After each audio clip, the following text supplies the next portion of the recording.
안녕하십니까. 갤라호른입니다. 일간 차트에서 머리 어깨형 패턴을 만들고 하락하던 달러 인덱스 선물은 이중 바닥형 패턴을 형성하며 반등을 꾀하고 있습니다. 일간 차트에서 달러 인덱스는 반등의 첫 번째 관문인 20일 이동 평균선 통과에 성공하지 못하고 밀려났지만 98 중반에서 지지를 받고 다시 추세 전환을 노리고 있는 모습입니다. 99.10대에 올라선 달러는 다시 99.70대에 걸쳐있는 20일 이동 평균선 돌파를 시도하고 있습니다. 20일 이동 평균선을 돌파하면 달러는 두 번째 관문인 101.40대와 101.50대에 걸친 저항대와 마주하게 됩니다. 이곳을 무난히 통과하면 추세 전환형 패턴인 이중바닥형 패턴 모습을 만들어가게 됩니다. 아직까지는 100일 중반에 있는 저항대를 넘어서는 게 쉽지 않아 보입니다. 4시간 차트에서 달러는 등락을 거듭하고 있지만 뚜렷한 추세는 형성되지 않은 모습입니다. 20일 이동 평균선을 발판으로 상승한 달러 인덱스는 99.30대에 있는 볼린저 밴드 상단과 99.40대에 걸쳐 있는 120일 지수 이동 평균선 돌파를 차례로 시도할 것으로 보입니다. 99.30과 40대에 걸쳐 있는 저항대는 상승 동력이 부족한 달러에겐 쉽지 않은 과제로 보이지만 이미 지난달 후반에 120일 지수 이동 평균선을 넘어서려는 시도가 있었고 잠시나마 달러는 120일 지수 이동 평균선 위에 머무른 만큼 이번 주 달러의 움직임이 주목됩니다. 최근 달러 인덱스 선물은 98 중반에서 강한 지지를 받고 있음을 확인할 수 있습니다. 시장 참가자들이 98.50 근처에 강한 심리적 지지선을 설정했음을 짐작해 볼 수 있습니다. 하지만 지난 4월 이후 달러는 4시간 차트에서 고점을 지속적으로 낮춰왔다는 점도 뚜렷하게 확인할 수 있어 이 점은 달러의 부담입니다.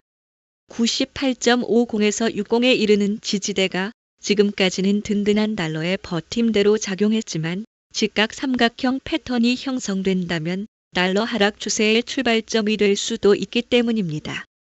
따라서 이번 주 달러가 4시간 차트에서 120일 지수 이동 평균선 상단에 안착하는지 여부, 하락 추세선 돌파 여부가 앞으로의 달러 흐름을 결정지을 것으로 예상됩니다. 지난주 금요일에 공개된 비농업 부문 고용 변화는 지난달보다 13만 9천 명 늘어나 시장이 예상한 12만 6천 명 증가를 상회했습니다.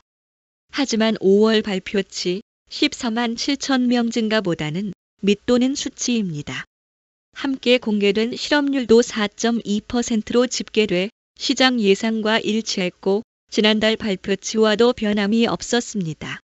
여러 전문가들이 경고하고 있는 불확실성에도 불구하고 여전히 고용시장은 탄탄하다는 게 확인되자 달러 인덱스는 상승해 장중 99 중반까지 다다르면서 99대에 안착했습니다.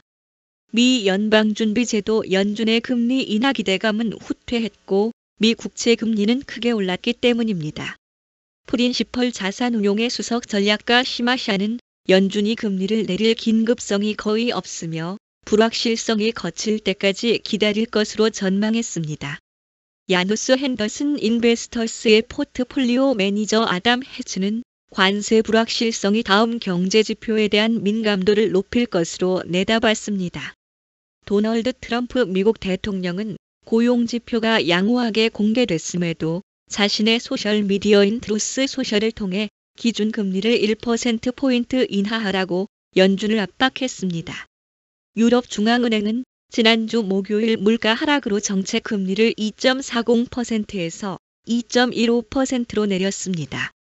22는 유로존 물가가 전망치 아래로 내려가자 예금 금리를 2.25%에서 2.0%로 0.25%포인트 인하하고 인플레이션 전망치도 에너지 가격 하락과 유로화 강세로 2%로 하향 조정했습니다. 유로존 물가 상승률은 지난 5월 1.9%로 떨어지며 지난해 9월 이후 처음으로 2% 아래로 내려갔습니다.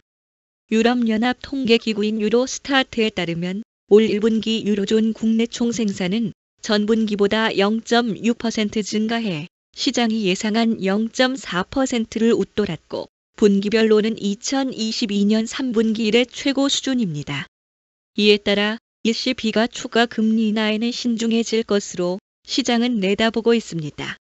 크리스틴 라가르드 ECB 총재도 유로존의 물가 상승률 전망은 여느 때보다 불확실하다고 말하면서 앞으로의 금리 방향에 대해서는 언급하지 않았습니다.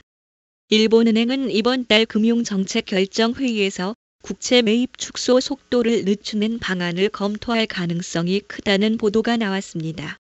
일본은행은 현재 국채 매입 규모를 분기마다 4천억 엔씩 줄이고 있는데 축소 규모를 2천억 엔으로 줄인다는 것입니다. 머니코프의 북미 구조화 책임자 유진 앱스타인은 모든 은행이 달러 약세를 예상하는데 장기적으로는 적절한 판단이라면서도 현재 고용지표 등이 탄탄하면서 모든 것이 뒤집히고 있다고 평가했습니다. 모건 스탠리는 1년 뒤 달러가 현재보다 약 9% 하락한 90일까지 밀려날 것으로 추정했습니다. 트럼프 대통령과 시진핑 중국 주석의 전화통화로 무역 협상이 재개될 조짐이 보이고 있습니다. 트럼프 대통령의 무역 참모인 피터 나바로는 앞으로 일주일 안에 미중 무역 회담이 열릴 것이라고 말했습니다. 중국 일각에서는 중국 정부의 희토류 광물 수출 통제가 실질적인 대미 압박 수단으로 작용했다는 분석이 나왔습니다.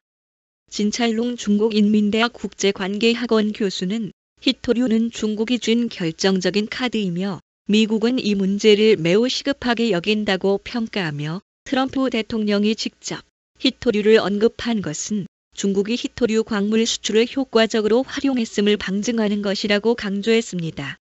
중국은 전 세계 희토류의 약 70%를 채굴하며 전 세계에서 채굴된 희토류의 90% 이상을 가공하고 있습니다. 중국이 미국의 고율 관세에 맞서 희토류 광물 수출을 통제하자 미국을 비롯한 유럽, 일본 등의 전기차 및 하이브리드 차 제조업체들은 핵심 부품 확보에 어려움을 겪었습니다. 미국 자동차 업계는 비공개 서한을 통해 미국 관계 당국자들에게 안정적인 희토류 광물이 없으면 자동차 생산이 중단될 수 있다고 경고하기도 했습니다. 진 교수는 중국은 희토류 광물을 협상 카드로 계속 활용할 필요가 있으며 중국 지도부가 성급히 미국 측에 양보하는 일은 없어야 한다고 주장했습니다. 한편 시카고 상품 거래소 패드워치에 따르면 시장은 오는 7월 연준이 기준금리를 동결할 가능성을 83.3%로 보고 있으며 연준이 9월에 기준금리를 25베이시스 포인트 인하할 확률을 51.8%, 동결할 확률은 39.2%로 보고 있습니다. 여러분은 현재 외환시장에 대해 어떻게 생각하십니까? 댓글에 여러분의 생각을 남겨주셔서 함께 생각해보는 자리를 마련해 봅시다.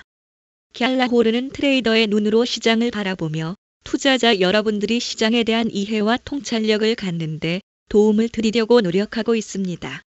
갤라호른에서 제공하는 보고서는 참고용으로만 활용해 주실 것을 말씀드리며 투자에 대한 책임은 전적으로 투자자 자신에게 있다는 점을 유념하시기 바랍니다. 도움이 되셨다면 구독과 좋아요 부탁드리겠습니다. 감사합니다.